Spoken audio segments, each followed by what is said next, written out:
Thank you. Good afternoon, judges, sponsors, fellow nominees, and guests. We are Phil and Katie Ketty of Charles Ketty Farms, located in Lakeville, Nova Scotia. We are second generation farmers and farm along with my in-laws, Charles and Doris Ketty, and our two aspiring future farmers, Charlie Jr., who is 9, and Ben, who is 7. We are honored to be here with you today and want to thank you for this opportunity.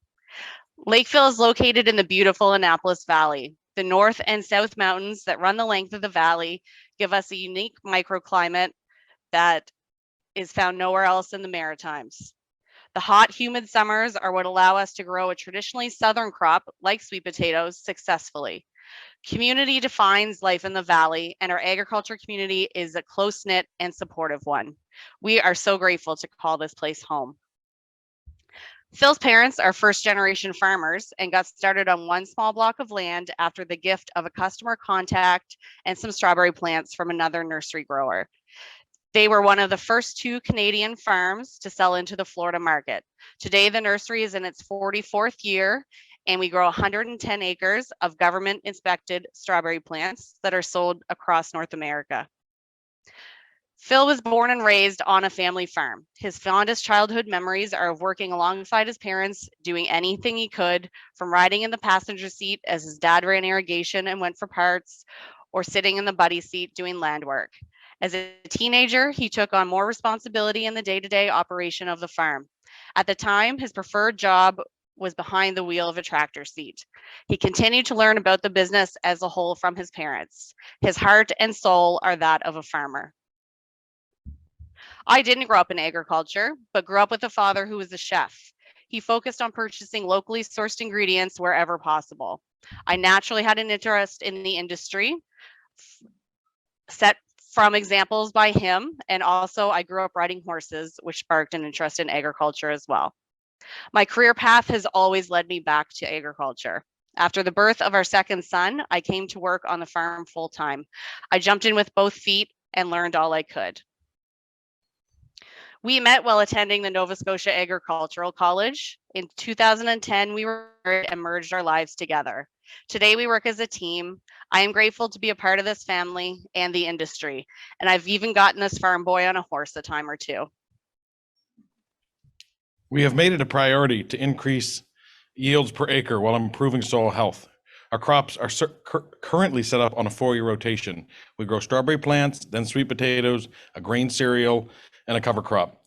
We do this crop rotation to mitigate disease pressure and help rebuild soil structure with 2 years of non-intensive farming. Our strawberry plant production begins with elite tissue culture stock that has been grown 3 years ahead of the market. We multiply 1 or 2 plants per variety in this manner. These plants become our clean plant stock that will be then shipped to our customers in their 3rd year of the production cycle. We need to be able to predict variety trends as accurately as possible to determine how much of each variety we should be planting based on the customer's demands. Both our Florida and northern markets can change quickly with the development of new varieties. So we keep a detailed sales history of about 25 different varieties that we grow. Our business model has always been that we try to grow the right amount of each variety. If we have overproduced or have unsold product, we do not discount it. Instead, we compost it. We do this in order to keep a level price and hold the market strong.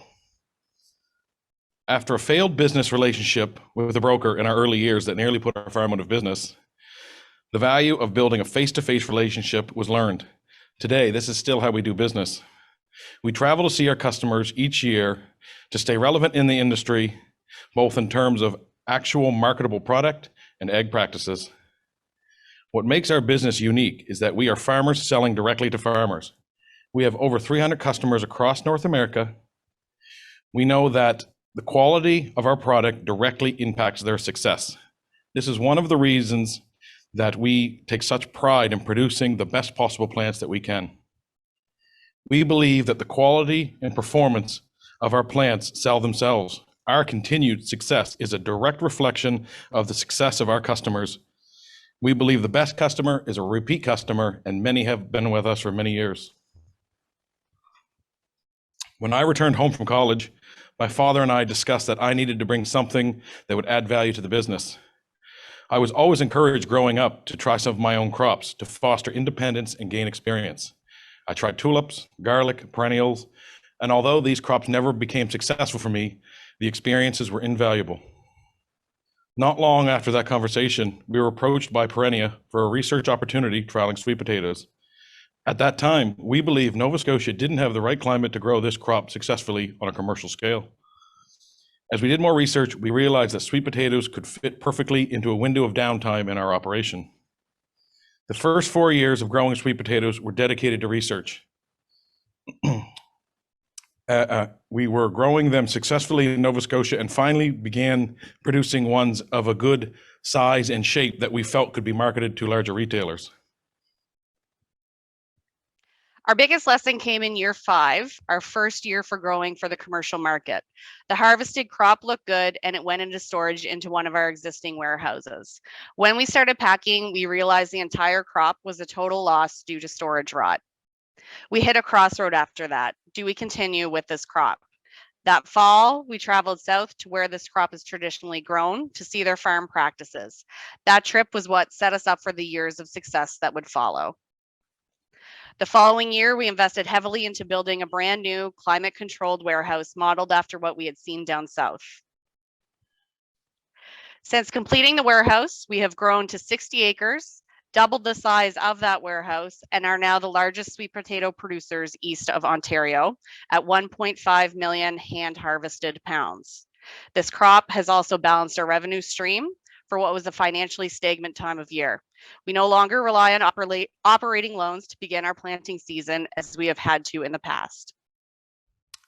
This crop is still not without its challenges. Our growing season is one of the biggest. We are growing a 120-day subtropical crop in exactly 120 frost-free days on a good year. Plant science technology and the development of new varieties for cooler climates will play a big part in our success going forward with the unpredictability of our climate and weather. The sweet potatoes were a learning process for us in many ways. They were the first edible crop that we grew. This came with a new set of food safety certification standards that we had to follow. We also needed to find a new way to connect with our customers where face-to-face wasn't possible with everything. Social media and speaking opportunities have helped us bridge this gap for us, and our customers love to share their photos and recipes with us all the time. Our crops require sandy soil. We rely heavily on extensive use of irrigation. We run 2 types of irrigation systems.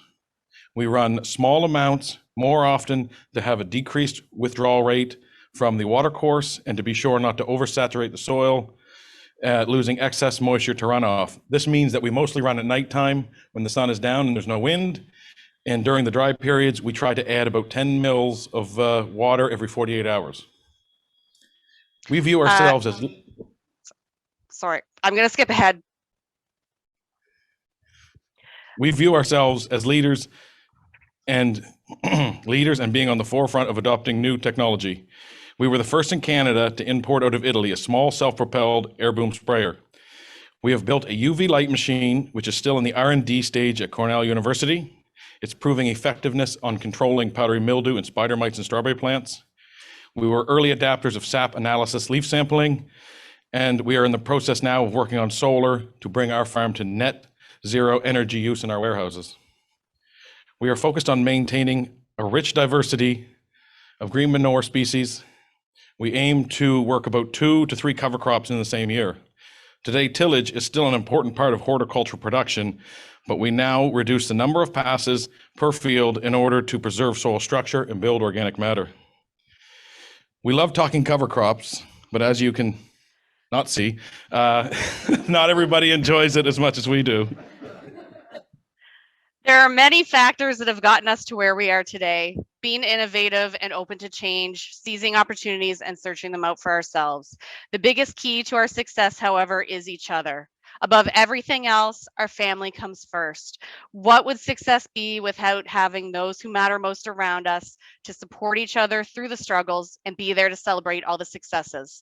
Our family bond, all 3 generations of us, is our biggest strength and our biggest success. We are grateful to wake up each day and work together in this amazing industry. We cannot imagine living life in any other way. If we have time, we want to take a moment to say thank you to each of you here, the organizers, judges, the tech team, and everyone who made this event possible. Congratulations to all the other couples. You are truly all inspiring. I think we have lots of time, Katie. We do. Okay, I got a message that I had 2 minutes. Ignore that. Let's go back. Can you skip Okay, back to the employees? Yep, sorry.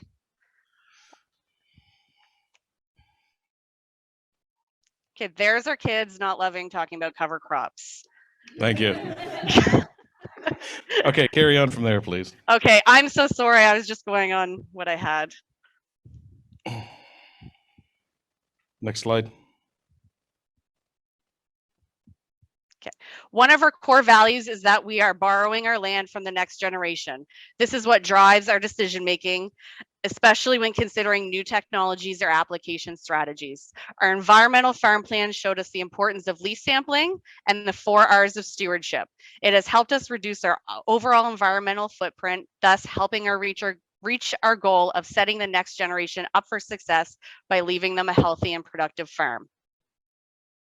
We employ 75 temporary farm workers from Jamaica and Mexico at peak times. Our crops are labor intensive, and without them, we could not do business as we do today. Many of our guys have been coming to the farm for over 15 years. They are more than just employees, they have become family. They are not the low skilled labor force as we often hear. They are highly skilled professionals. They know our crops, they know our goals. They feel the ups and downs right along with us year after year. As one season ends, they look forward to going back home to their own farms, businesses, and families. But as farmers, they are equally as excited to come back each year and see what lies ahead for the next season. Contributing to our community and industry is something we are both passionate about. Phil amazes me with his involvement in the industry and bringing his love of agriculture to those outside of the industry. Through his involvement as a Beaver Scout leader, he has given kids the opportunity to get a hands-on experience at working farms. He is a respected leader and an incredible role model to all those who know him. Katie's passion and commitment to the industry is one of the things I love most about her. She has jumped at every chance she could to get involved in agriculture groups, to school organizations, and so much in between. She loves connecting with people of all ages and showing her love for local food. Her unwavering love in agriculture shines through in all aspects of our lives as my partner, mother of our 2 boys, and leader in the community. We have many hobbies outside of the farm, from archery and kayaking to going to antique tractor pulls. Both our kids are involved in 4-H and hockey, and they are both feeling pretty confident they're destined for the NHL. We want to set an example for our kids that a farm family works hard, but can maintain a healthy work-life balance while making mental and physical health a priority. We want them to have an interest in the farm, but also discover who they are beyond it. We love watching them learn and experience the farm life in their own way. They run Farm Boys Produce Roadside Stand. They have learned so many life lessons, like how to work together, though the youngest does say our oldest is far too bossy. While we hope they will see their future in the farm, if they don't, we know all these lessons and experiences will always be a part of who they are. We are both thankful for the opportunities and support that Phil's parents have given us and the partnership we all have today. We appreciate them for their open minds and willingness to make the changes that we need to continue to grow the business. They were progressive young farmers themselves and are OYF alumni, and their examples have guided us through our own journey as farmers. There are many factors that have gotten us to where we are today, being innovative and open to change, seizing opportunities and searching them out for ourselves. The biggest key to our success, however, is each other. Above everything else, our family comes first. What would success be without having those who matter most around us, to support each other through the struggles and to celebrate all the successes? Our family bond, all 3 generations of us, is our biggest strength and our biggest success. We are grateful to get up each day and work together in this amazing industry. Again, we want to take a moment to thank each and every one of you here today, to the organizers, judges, the tech team, alumni, and everyone who makes this event possible each year. Congratulations to all the other couples. You are all truly inspiring. We are proud to be here representing farmers from the Maritimes and telling their stories too. We may be from small provinces in comparison, but we are mighty. Thank you for the opportunity to be here with you today. We are truly blessed. Thank you, Katie.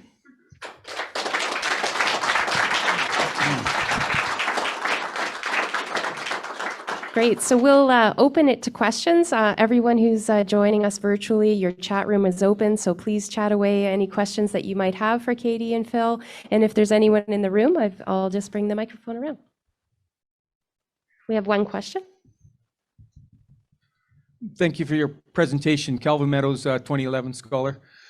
Can you walk me through your ideas around being carbon neutral? I mean, first off, maybe really quickly define what you believe carbon neutral consists of, and then what are you doing other than what we've seen here around solar to try and to hit that? Because that's going to be difficult for the average farmer to understand and then try and achieve. Giving me the hardest question. I think the East Coast in general is taking a pretty strong stance on trying to be carbon neutral. A lot of wind energy, a lot of solar energy is happening out there. And as farmers in agriculture, we're doing our best to say, okay, we're producing so much, so everything that we can do, cover crops and rotations and the way that we apply certain chemicals and fertilizers, just to be aware that, you know, we are maybe part of the issue, but we have a lot of power on our operations to also be carbon neutral in a lot of aspects. So we're taking a strong stance at that, looking at solar, but we're also looking at solar, you know, as a long-term strategy where power is just going to get more expensive, and by decreasing some of our capital costs, it'll kind of strengthen the business in the long run. Great, thank you. Great. Okay, I do have a question online. Thank you so much. How has COVID affected your operation and markets, Phil and Katie? Whoever wants to take that. Do you want me to take that, Phil? Yes, please. So I appreciate the question. COVID has been a roller coaster. Our markets have increased exponentially. The drive and the appreciation of local food drove our sweet potato sales up. Consumers, especially in the beginning in 2020 when they feared for empty store shelves, really embraced buying local. That's a habit, obviously, we hope to see continue long-term beyond COVID. The other thing that we ran into is our labor. As you heard in the presentation, we rely heavily on temporary foreign workers. So in 2020, we didn't know if we were going to get them. We didn't know what that would look like. That labor force has probably been the biggest stressor throughout the last 2 years. Phil and I and Charlie, my father-in-law, are all very outspoken in the industry and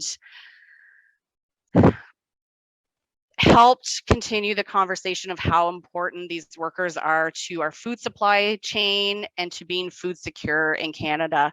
And if one positive thing came out from COVID, I believe that more people are aware of the necessity of having those workers come every year, and that they are professionals and that they are contributing as much to the Canadian economy as Canadians are.